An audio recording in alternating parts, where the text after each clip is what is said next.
And then I got breast cancer, and that derailed me just a little bit, but not a lot, because it's so interesting. When I had my surgery, when the doctor told me that this lump was malignant, it was a Friday morning, and he said, "What do you want to do?" I said, "I want it out Monday."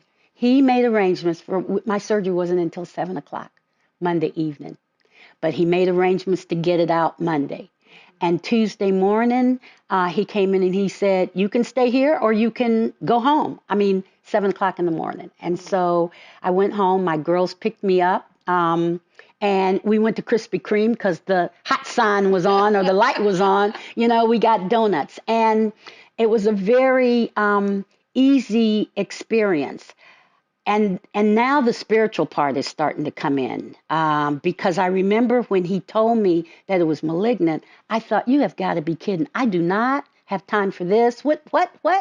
And I began writing seriously in my journal about that whole process.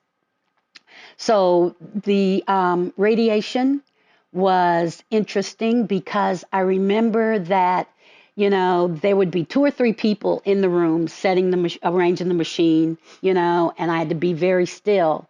But when they went out, they closed the door that was like this wide, and they were on the other side of the door. And it was around Christmas time, and I would sing Christmas carols. Now, the machine, the first couple of times, it was just so loud, and it was and I'm thinking, have they forgotten me? It seems like it's been longer today than it was yesterday, because I run everything. So why do they still have it on? So I asked my doctor. I said, it feels like it's just flames coming in me.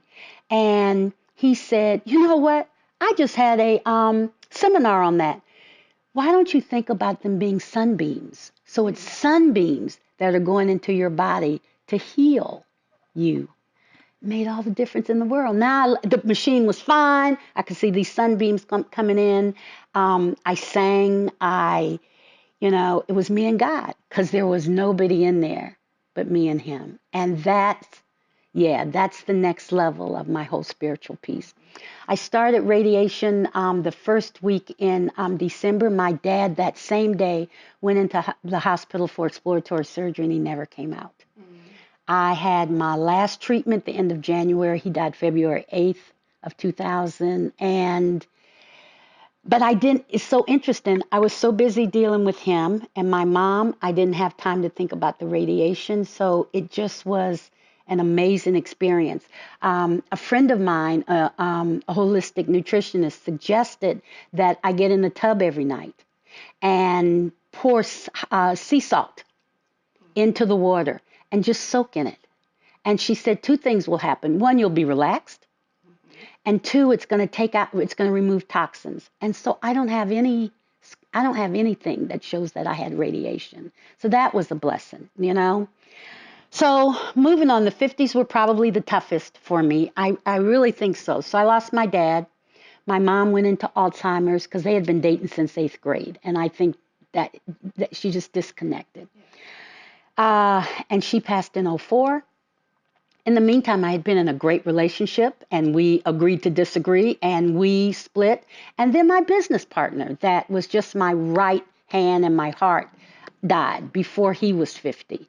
So I found myself in 2005 just kind of, wow, everything that I knew was gone. And I didn't really know what to do except to turn my business over to my daughter. I didn't want to be the boss anymore. I did not want to run people. I needed to come inside, And so I went home and I opened up Rita Ricks LLC because I'm going to be a life coach, because it made sense. I like life. I can coach. I've been a trainer all this time, I can do this. And I stumbled quite a bit. I was searching, was journaling big time now. And I remember one day, I just laid out on the floor in my den and just face on the floor. And I was like, "God, what do you want me to do? What am I supposed to be doing now?" Because I was just going around in a circle. And he said, "Well, first of all, you need to get up."